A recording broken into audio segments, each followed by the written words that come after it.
Every milestone in my life, I just was ambitious to get to the next one without thinking about the bigger plan of starting a startup.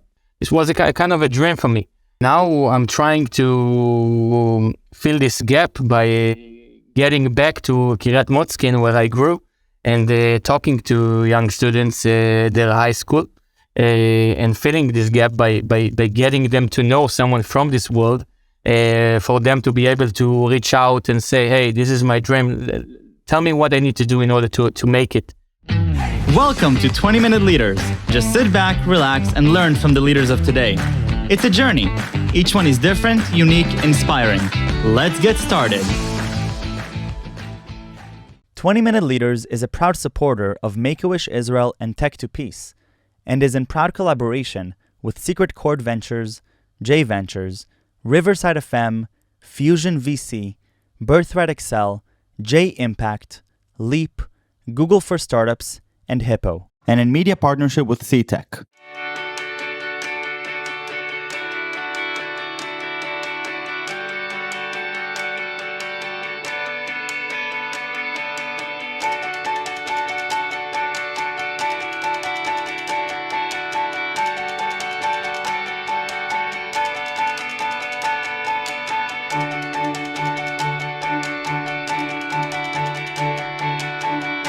Well, I'm excited to go underground together with your company Exodigo and sort of understanding how you're leveraging deep technology to map underground in new ways, and why do we even need to do that, and what's our motivation to do that.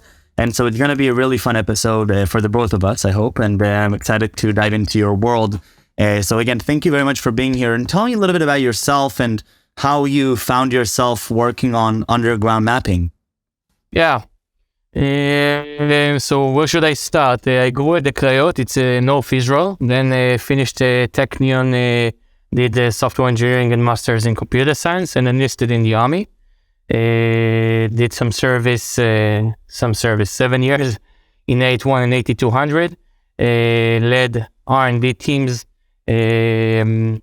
multiple R&D teams, complex projects that required heavy investing on resources, on software resources to get to the end line. And then, of course, throughout this journey, it was a decade of journey. I met Jeremy and Yogev, who are my co-founders and colleagues and friends, and it's a life journey. So they were all the time with me. And we decided around 10 years ago, I think, Yogev and myself, to start a company. It was only the ideation, or even it wasn't a concrete thing, but we started to have some meetings.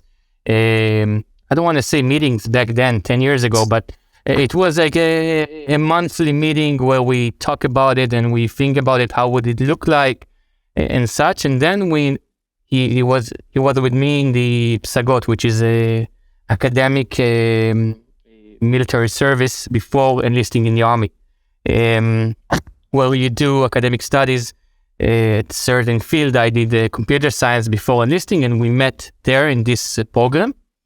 And when we enlisted to 81, an intelligence unit, we met Jeremy around 7 years ago. No. 7 years ago, when we released from the army, but it's already 9 years ago. And we met him, and we knew right away that we're going to do something together. So we started some kind of bi-weekly meetings around these topics, and thinking about different ideas, which were absolutely useless back then. Like thinking about it, retrospecting about it, you see how useless it was.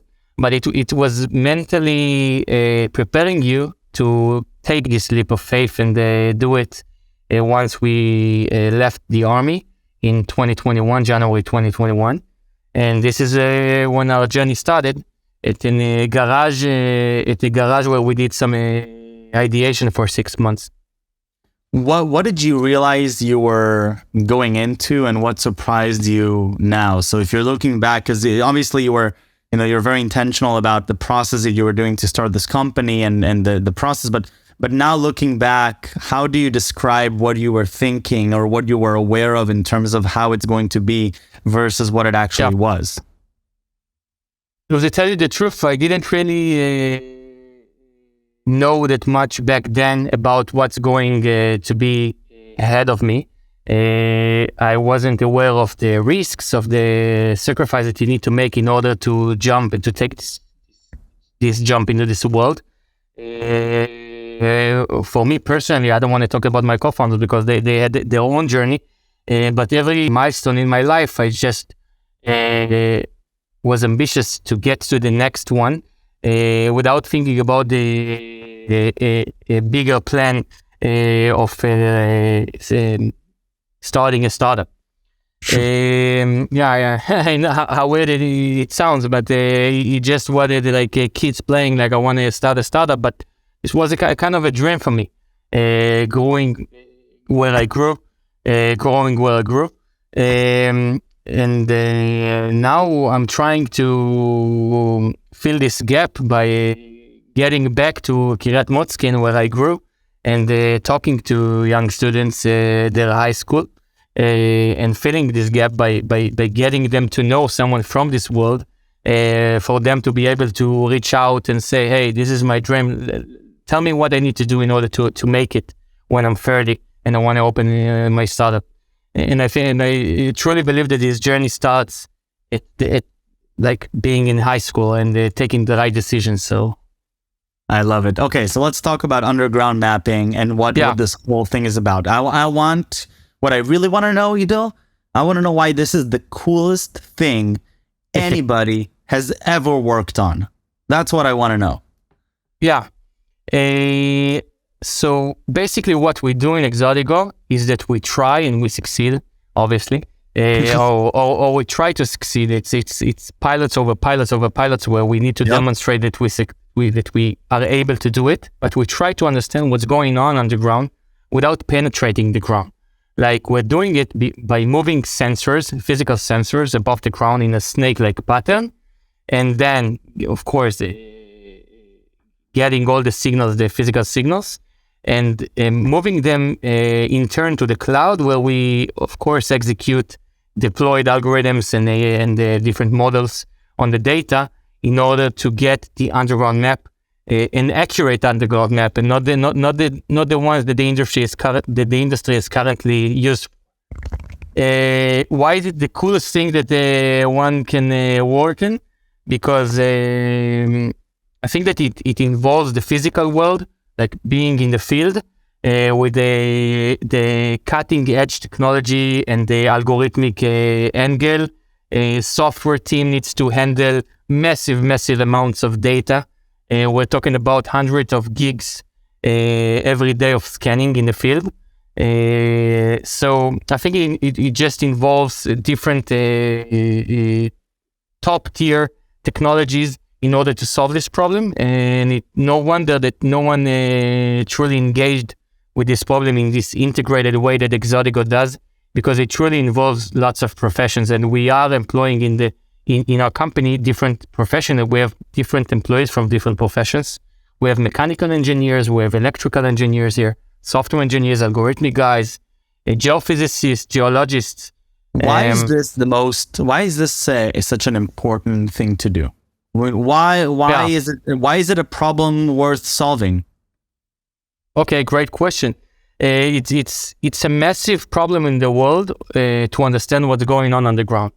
Whenever you talk with a constructor, someone that developer that has any aspect of engaging with the underground, he's talking about a very big pain in his process, a very big risks that need to be mitigated. Everyone can tell you about a story where they hit a pipe, where they had to stop their work and they wait for a redesign or a change order in order to continue. And frankly, take a look at the underground projects around the world. They are delaying all the time due to underground unexpected risks, materialized. Yep. It's a billions of dollars that are being wasted on underground risks every year, and that it's on the federated level that is handled in the US. They have an 811 entity that is supposed to, you need to call before you even touch the ground, just to understand what you're going to it. It's a law over there. And so paint me a picture of what are some things that Exodigo helps with. Well, what is the actual product that you're doing, and how is your product helping solve this pain point that you just mentioned? Yeah, so we aim to provide an accurate map before even engaging with the underground, before even designing.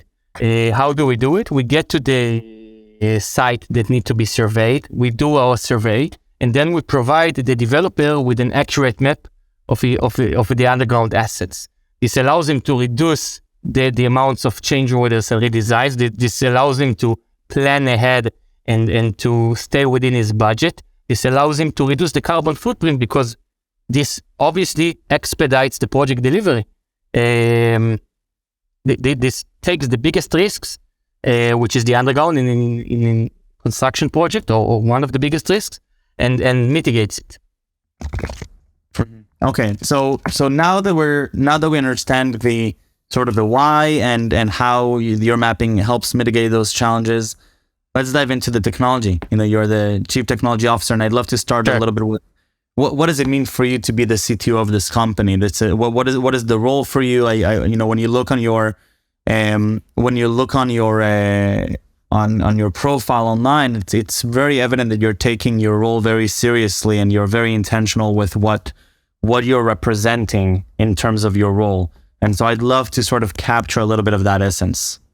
Sure. We've built our company. Let's talk about the R&D segment, or the R&D department, I don't think it's a unique way, but it's a very scalable way. We have the CTO office, which integrates all the architectural designs and the guidance and the experience of big projects and how to handle them, as well as information security and IP management and execution of the strategy. And we have the R&D who's in charge of execution of the different features and product execution. This way, and I'm as the CTO, I'm the head of the CTO office, and we have a very talented VP engineering who's in charge of the R&D.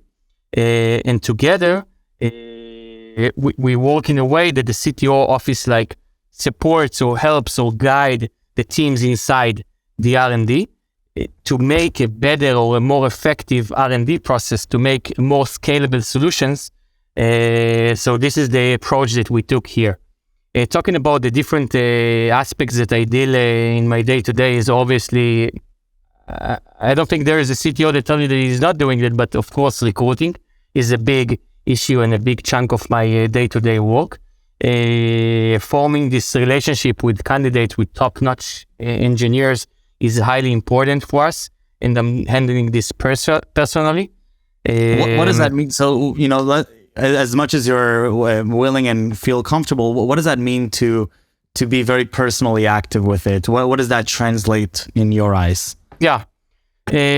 So obviously, when I don't know, let's call it sourcing companies or recruiters addresses your approach on LinkedIn, you don't necessarily answer. But when you try to form a connection, a real life connection with someone, you call him or you meet him, or it's an old friend of yours that you're familiar with its journey, and you approach and you start having a conversation with him about anything in the world, it means something. Even in his eyes, in your eyes, and this connection sometimes translates to this person getting to your office and coming just to see what you're doing, and this is a way to fill this gap of the cold world of recruiting that I feel that I love doing, and I'm doing this for the R&D in organization as a whole. Yeah. Okay. And then in the day-to-day, what is your responsibility in the day-to-day as CTO of this company? Sure. So in the day-to-day, we're working on of course, with the help or with the lead of our architects. We have a chief software architect and chief hardware architect. We're working on the long-term goals of the company. We're working on the architectural designs of our product line. If we're talking about a multi-sensor car, the car that needs to be able to carry multiple sensors from different worlds, so it needs to be designed carefully in order for this product to be scalable and to be scattered around the world. It needs to be designed properly. So we're dealing with that. Of course, personally, I'm dealing with the IP management of the company, which involves, of course, patents and the strategy, forming the strategy of the company. And the last thing is outsourcing different efforts that are not our core IP. Even differentiating between something that is your core IP and not your core IP is a major thing that you need to put your attention to in order to not waste inside resources of the company, which are highly, highly expensive in terms of attention, and you want to outsource them. So this is also being handled through the CTO office. Okay, so this is a really important point I'd love to double down on. Outsourcing the non-core elements or the non-IP elements. Yeah. Why, what is the importance of this, and how do you personally do it? Because this is something that I personally am very conscious of as well. So what do you mean behind that statement? Sure. So as you said, we're dealing with the underground, and the purpose of this company is to understand what's going on underground. Building a visual platform to visualize the outputs of our company to the clients, or designing a new circuit board just for something secondary to our product, or doing anything that is not directly related to understanding what's going on underground it's not a mandatory thing to be handled inside a company. We have limited resources of whatever, of software, of hardware, of mechanical engineers, of algorithmic guys.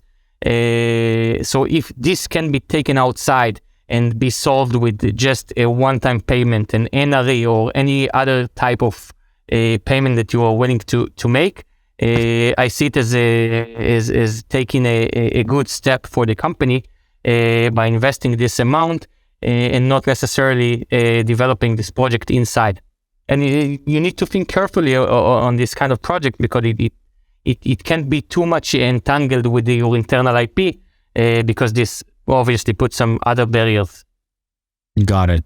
Okay, and so when you're looking at now, this decision-making points, are there some set criterias or some set methodologies that you do that you would recommend others, or even just, sharing what your own process is internally for understanding whether something is relevant for being outsourced or not in a very tangible manner?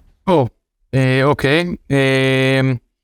I'd say that I'm trying to, as I just told you, I'm trying to say what our company does and what the goal of this company is, and then I'm saying, is there someone more capable than us of delivering this product? Like we're dealing with the underground, so if we need to inverse the physical signals, the electromagnetic signals into some kind of underground utility, of course, no one is more capable than this company of handling this. But if we're talking about building a circuit, some kind of a circuit, there are very talented hardware engineers outside.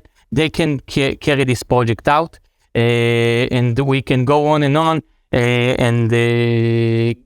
think about this kind of project that can be taken outside. Of course, it needs to be kind of a standalone, and usually it needs to be not urgent, not so urgent, because if it's super urgent, and you have a pipeline of projects of these kind of projects, so you might consider having someone inside.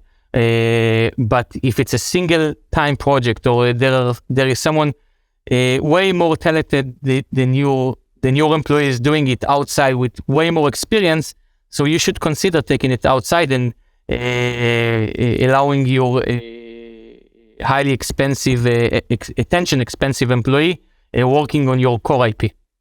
Yeah. No, that makes. I hope this makes sense. Yeah. No. It really does.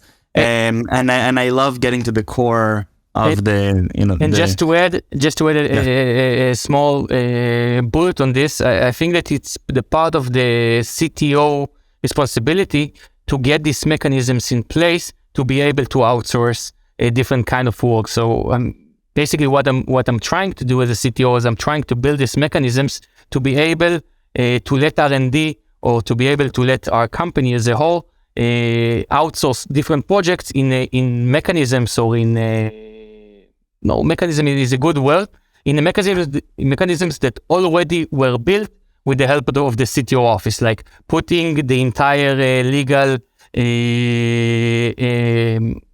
engagement in place, or facilitating and checking that this service provider is a talented one, is able to deliver. So once this mechanism is in place, you can start outsource for this methodology that the CTO office has presented you with. Yeah, 100%. Ido, I really want to thank you for spending this time with me and for joining for a short but cool episode. I think what's really remarkable over these 20 minutes is you really hear from you how intentional you are about the way that you're building this company, about your personal role as CTO, not just from the pain point and the product perspective and the impact, but also of how you're treating the personalities that you're meeting, the candidates that you're bringing on board, and the leadership role that you're taking with you, which boils down not only for the hiring process and the company management, but also for making critical decisions on what should be internally built versus externally outsourced. And so I really want to thank you for this time. I greatly enjoyed it. Thank you, Thank you very much. Enjoyed it too. Thank you very much.